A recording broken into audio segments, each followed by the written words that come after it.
distributed system message passing. In this, we are saying what exactly is the message passing? What is the importance of this? If you see the general organization of a communication system, in that there will be internet network. From here, like this will be the message interface, right? So this is a message interface for this particular application, routing programs, right? Buffer independent of communication host. So these all the system they need to talk to each other when the jobs has been distributed to each other. So in that case, if you see this diagram, there is a message which is coming to this particular system, incoming message. So inter-process communication is at the heart of distributed computing. That means unless and until the message is not been passed, so it will not be known to the other system. So that is what is required through this network. And for this, there will be a message passing, technique that we are using. So users processes run on host machine that are connected to one another through the network. So all the user processes, they are connected to each other, and the network carries data in the form of signals. So this particular network will going to carry the data in the form of signals that propagate from one process to the another process. So from one process to the another process, this inter-network will going to take that particular data, and we are going to see in general how this will going to happen by means of the message passing. Now, if you see inter-process communication, as we have seen in the OSI reference model, so what actually happens here, that this communication is taking place in this network layer, data link layer, and the physical layer, where actually the data inter-process, this is the application number 1, application number 2. In between this, the data transfer will going to take place with the help of these layers. So this, these are the physical layer, data link layer, network layer, transport layer, session, presentation, and application. So here also, with the help of this network stack, OSI reference model, inter-process communication takes place. Now in the layered protocol, if you see, this is the total architecture by which these all layers that has been arranged: data, network, transport, session, presentation, and application, and the actual message and the data link layer trailer will be added to it.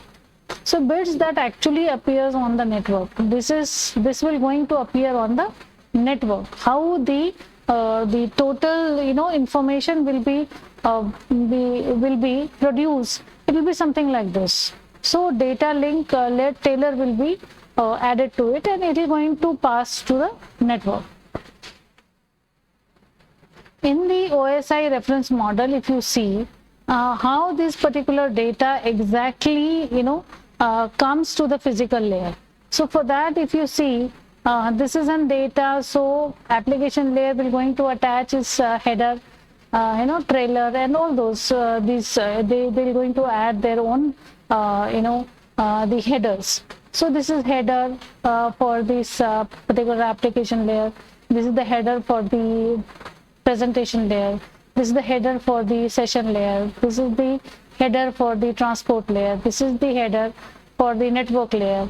This is the header for the data link layer. And this is the data link layer trailer. And then the actual bit will be passed to this physical communication. This is how we know that the data will be transferred from one process to the another process. So the inter-process communication,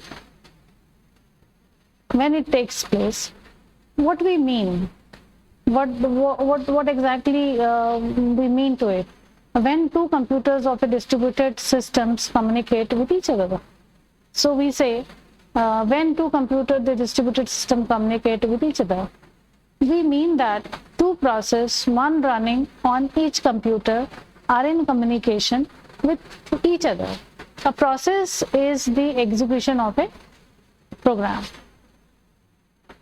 In a distributed system, processes executing on different computers often needs to communicate with each other to achieve some common goals. They have to achieve some common goals. A distributed system, distributed operating system needs to provide inter-process communications mechanisms to facilitate such communication activities among the processes. So inter-process communication is the special mechanisms which will going to be provided in the distributed systems to pass the message. Information sharing methods, shared data approach, message passing approach, these are the two approaches that we are using. So shared data approach, in this the information to be shared is placed in a common memory area that is accessible to all the processes involved in an inter-process communication. Let us say the P1 and P2, they are sharing this shared memory area, and they, anytime they require, they can take that particular data and they can use it. So this is the kind of the shared data approach that we are using.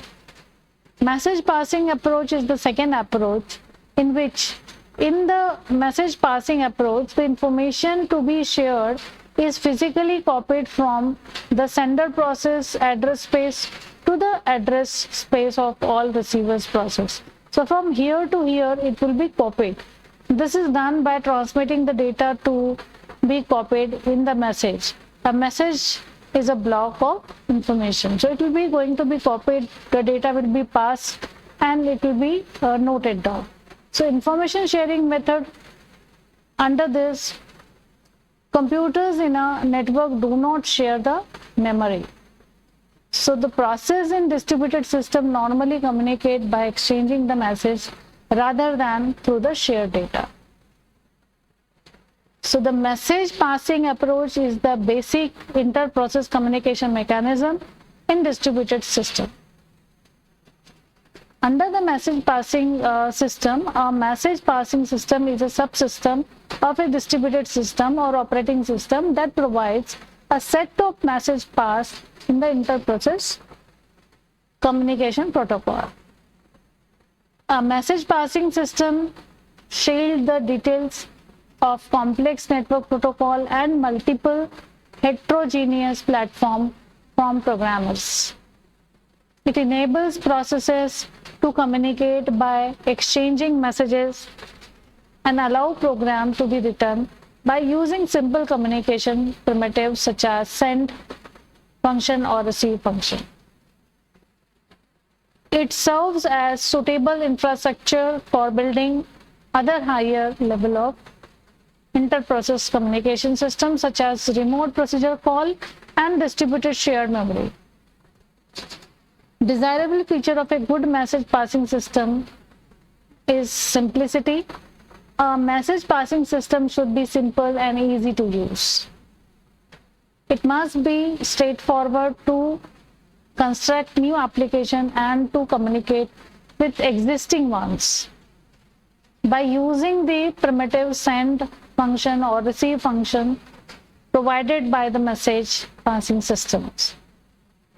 It should also be possible for the programmers to designate the different modules of a distributed application and to send and receive the message between them in a way as simple as possible without the need to worry about the system and or network aspect that are not relevant for the application levels.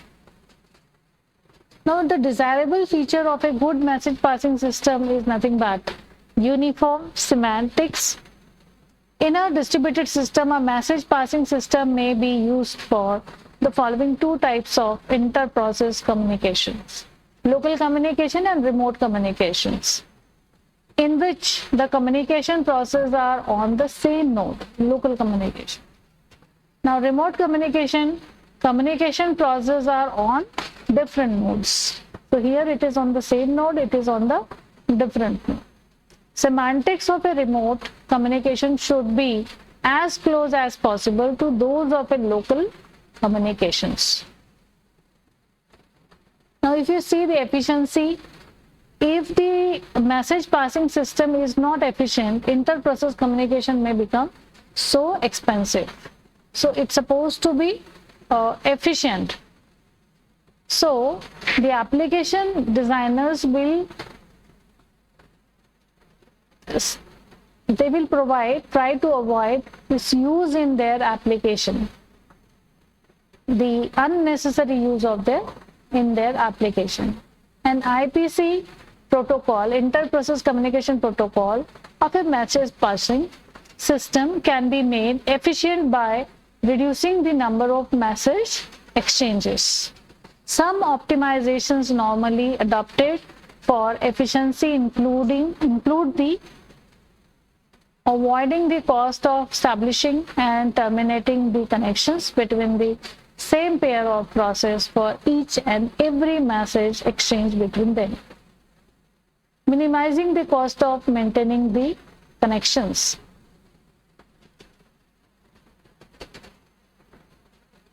Piggybacking of acknowledgement of previous message with the next message. It must be reliable. Reliable inter-process communication protocol can cope with failure problems and guarantee the delivery of a message. Handling of post message usually involves acknowledgement and retransmission on the basis of timeouts. A reliable inter-process communication protocol is also capable of detecting and handling the duplicates. Duplicate handling usually involves generating and assigning appropriate sequence numbers to the messages. Now, the another good feature of this message passing is supposed to be desirable feature, supposed to be correctness. It's supposed to be correct. So correctness is a feature related to IPC protocol for group communication. Issues related to correctness are something like this. Atomicity ensures that every message sent to a group of receivers will be delivered.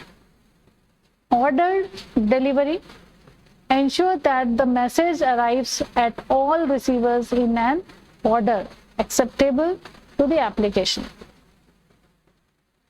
Survivability guarantee that the message will be delivered correctly despite partial failures of a processes, machines, or communication links to either all of them or none of them. It must be flexible. Flexibility is the another desirable feature of message passing. Not all applications requires the same degree of reliability and correctness of the inter-process communication protocols. Many applications do not require atomicity or order delivery of messages. For example, a client may multicast a request message to a group of servers and offer the job to the first server that replies. Atomicity of message delivery is not required in this case. The inter-process communication protocol of a message passing system must be flexible enough to cater to the various needs of different applications. The inter-process communication primitive should be such that the users have the flexibility to choose and specify the types and levels of reliability and correctness requirement of their applications. It must have the security aspect supposed to be completed. A good message passing system must be capable of providing a secure end-to-end communication.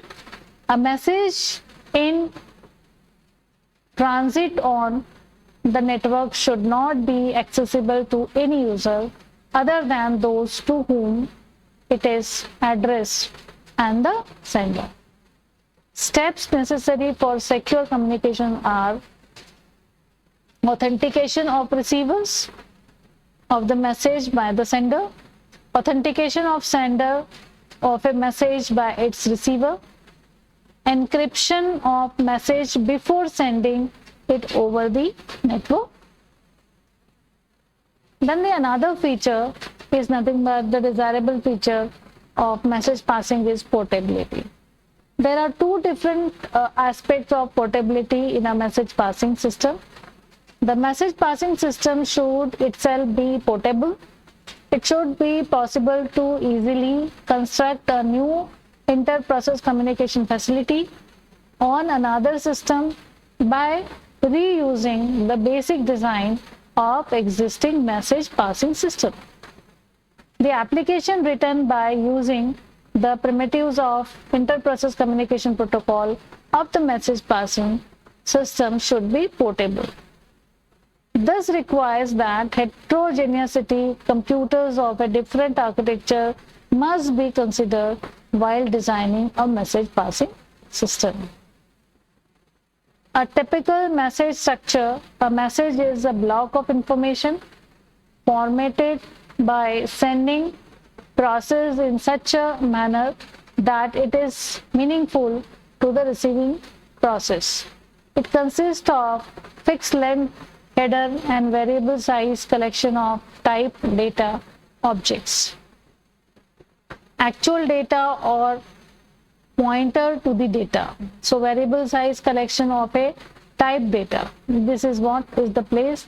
And the fixed length header, structured information, addresses, number of bytes, elements, type, sequence number or message ID, receiving process address, sending process address. So this is the typical message structure by which the message could be passed on. So this is the variable size in which the data will be passed, and this will be fixed size in which it is having structured information, address, sequence, number of message ID. These are all information. So under this, if you see, this element has two parts. One part of sending process address and the other part is the receiving process address. So addresses are fixed address and the variable address.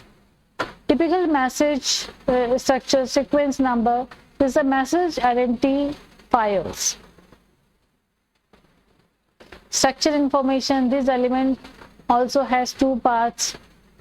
That is what we had discussed, is including within the message pointer to the data, which is stored somewhere outside the contiguous portion of the message.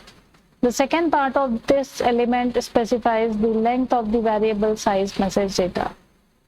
Issues need to be considered in the design of inter-process communication protocols. Those are who is the sender, who is the receiver, is there one receiver or many receivers, is the message guaranteed to have been accepted by its receivers, does the sender need to wait for a reply, what should be done if the catastrophic events such as node crash or communication link fails occurs during the course of communication. What should be done if the receiver is not ready to accept the message? Will the message be discarded or stored in a buffer? In the case of buffering, what should be done if the buffer is full? So this is the basic requirement of inter-process communication. What is its protocol?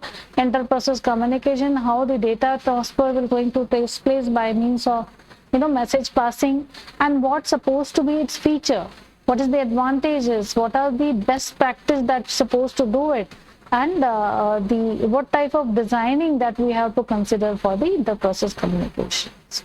This is all about IPC and message passing in distributed system. Thank you.